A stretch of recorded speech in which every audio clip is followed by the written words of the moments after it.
What is up, everybody? We are in mid-December, and yes, it is getting close. Yeah, Christmas is close, but that's not what I'm talking about.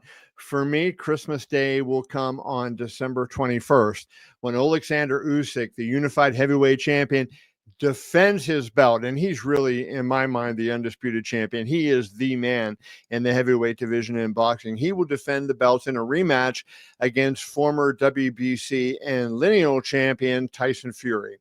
So I wanted to talk about that. That is at Riyadh, Saudi Arabia, at Kingdom Arena. Is going to be a monumental event, going to be a really big fight in boxing. And I wanted to talk about the factors in this fight that could change from the first fight. Um, in the first fight that Oleksandr Usyk came on strong late. He knocked Fury down in the ninth round, nearly stopped him in that round. And some people thought the referee should have stopped that fight, that he gave Fury every benefit of the doubt.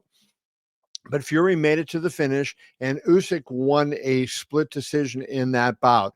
I thought Usyk clearly won the bout. I did not agree with the idea that it was a split decision, but he did win the fight. The scores were 114, 113, and 115, 112 in favor of Usyk, and 114, 113 in favor of Tyson Fury. So Usyk won the undisputed championship in that bout, and now they will rematch on December 21st in Saudi Arabia. And Tyson Fury, I think the biggest thing, if you were a Tyson Fury fan and you're saying, how can Fury get this back? How can Fury become the man in boxing's heavyweight division? Well, look at his history in rematches.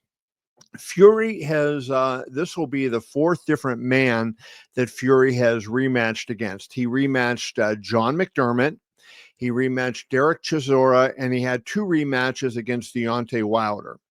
Now, in his first fight against those three gentlemen, he had two wins, both decisions, no losses, and one draw. The draw, of course, was in 2018 with Deontay Wilder. It was a split draw, but a draw nonetheless.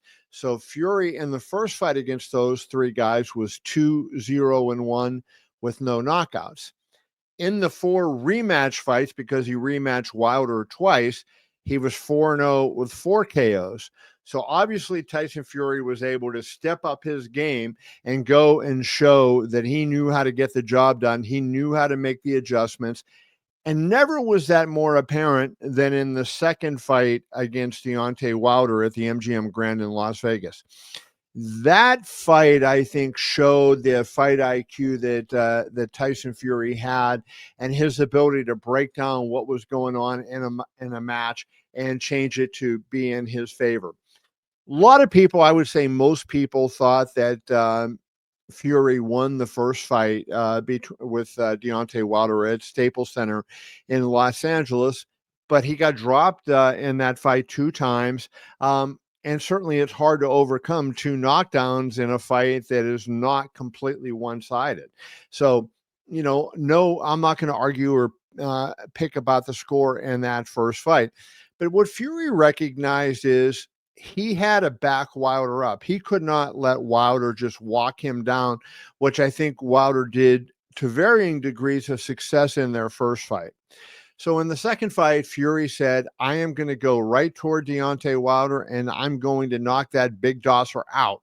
That's what he referred to him as, a big dosser. That was the first time my ever hearing that word. So I'm sorry about that, but I got a kick out of it. But Fury then, everybody thought he was joking and that he was going to box. He was going to use his jab, stay on the outside. But the minute the first bell rang, what did he do? He went right at Deontay Wilder and he pushed him backward. And what he showed was that it was very difficult for Wilder to fight backing up. Wilder was a huge knockout artist, had always come forward and had always been able to put the pressure on and make the person react to what he wanted them to do. In this case, Fury was making Wilder react instead to him, and that was hugely successful. Wilder made a few adjustments in the third fight between them that was at T-Mobile Arena in Las Vegas. That bout ended in a KO 11 for Tyson Fury. but it was a lot more vicious of a bout. That was one of the best heavyweight bouts I ever saw. Wilder did do better in the circumstance that he was in the second fight. Then he made some adjustments where he was able to box better when Fury put pressure on him, but still Fury came out and won that fight. So just knowing that, the Derek Chisora fight, the first one he won by decision, the second one he stopped Chisora on the stool after 10 rounds. So you see that his record gets better once he has an idea of what he is up against. But what is he up against here is one of the great heavyweights, and I'm going to say it, one of the great heavyweights of recent vintage. Uh, you got to look at Oleksandr Usyk's record, and while he doesn't have a long heavyweight record, look at he did at cruiserweight. Look at he has done so far at heavyweight, and you have to give the man a lot of credit. And this is a guy that is one of the best. He has a win over Chisora. He has 2 wins over Anthony Joshua. He has a KO win over Daniel Dubois. He has the split decision victory over Tyson Fury. Very impressive stuff for a guy that is considered, quote, a small heavyweight. Now, I've mentioned this, many, many times before. Usyk is about the size of Muhammad Ali. A lot of people think Muhammad Ali is the greatest heavyweight who ever lived. I happen to think he's the greatest heavyweight who ever lived. And nobody thought Ali was too small. But Usyk, because he's fighting in an era where fighters are 6'7", 6'8", or in Fury's case, 6'9", with over 80-inch reaches, people now think that 6'3" and 220, 225 pounds with a 78-inch reach is too small. And I'm here to say that it is not too small. What Usyk has done, what he did in that first Fury fight, he made his adjustment during the fight. But the other thing is his conditioning is so great, is so on the money, that when the fight got into the second half of the fight, he was able to take it to another level, and Fury wasn't able to match that. By no means was Fury out of shape or out of condition, but Usyk was in such elite condition that he was able to take his game to another level, and he left his opponent in the dust. And he's really done that at heavyweight. He's done that at cruiserweight. He did that throughout his amateur career. That is who Oleksandr Usyk is. He is a guy that gets better as the fight goes on, and he makes adjustments in fight. So as we look at this fight, as they're coming to rematch, it's kind of almost the opposites here. We know that Usyk gets better as fights go along. We know Fury is better in rematches. So how is it going to play out? To my mind, I think Tyson Fury really has to fight with more pace early. I thought that he had Usyk in some trouble in some of those early rounds, and he really has to rely on that jab of his. Tyson Fury, in my mind, is at his best when he is firing that big jab 2 and 3 times at a shot, because that is a power punch, my friends. That jab is thudding, it's powerful, it's accurate. And when he is letting it go, boy, oh boy, he puts his opponent in a whole heap of trouble. There's no question about that.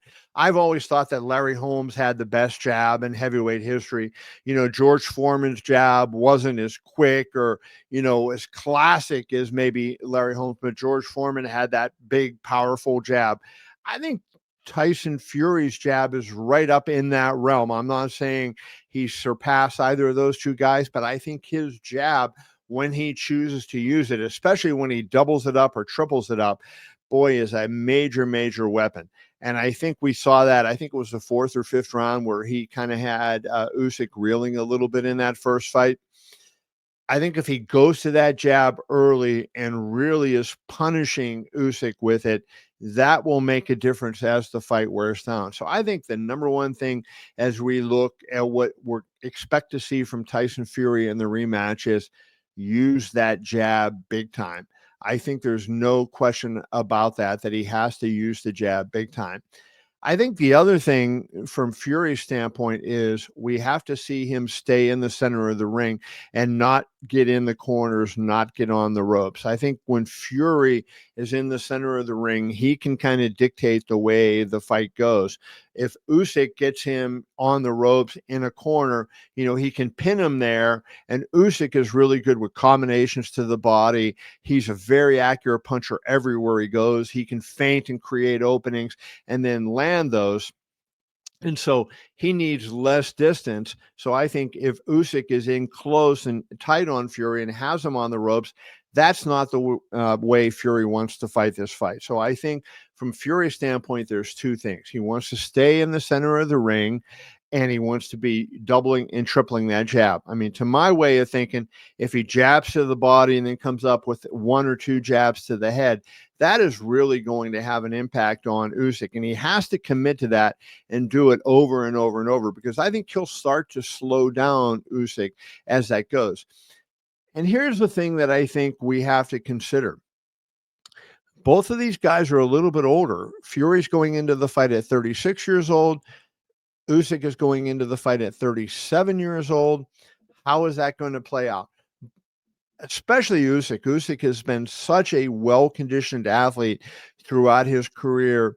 It's hard to say, hey, I expect him to get old overnight. But that does happen to boxers, right? We've seen it time and time again. And Usyk has fought a lot of big guys. He went out there and he fought the giant Anthony Joshua. He fought, big Daniel Dubois. He fought 6'9" Tyson Fury. At what point does that wear on you, and all that punishment that you took over those fights and the accumulation wear up and maybe just slow you down a little bit? I think it's something at least we have to think about. Could that possibly happen? So that from a Tyson Fury standpoint is what I think needs to happen. Now, where is Usyk vulnerable in the rematch, and where do I think Usyk can actually raise his game and get even better than he was and potentially stop Tyson Fury? Before the first fight, I would have laughed if you would have said to me, Usyk has a chance to stop Tyson Fury. I really would have. But I think when you saw what happened when Usyk hurt him, Fury was reeling. Usyk punches hard for a big man, and he's an accurate puncher. And so that combination, he's landing in the right spots, and he does hit hard. He's not Deontay Wilder. He's not Mike Tyson, but he hits hard enough at 6'3", 220 some pounds. He has leverage on those punches. I think he has a chance, if everything goes his way, to stop Tyson Fury. Do I expect that? No, but I would not be shocked if it were to happen. Now, how does he fight this fight? What do I think Usyk's best bet is in this fight? Well, I think what Usyk needs to do really is I think Usyk needs to bring the fight to Fury, kind of the way Fury fought Wilder in fight 2. I think fight him a different way than you fought him the last time, right? Put pressure on Tyson Fury, negate what Tyson Fury is going to do. I think he needs to slip that jab, get into that middle distance, work the body, throw his uppercuts, try to push Fury back, try to put Fury in the corner, put him on the ropes, and take away Fury's ability to fight the way he wants to fight.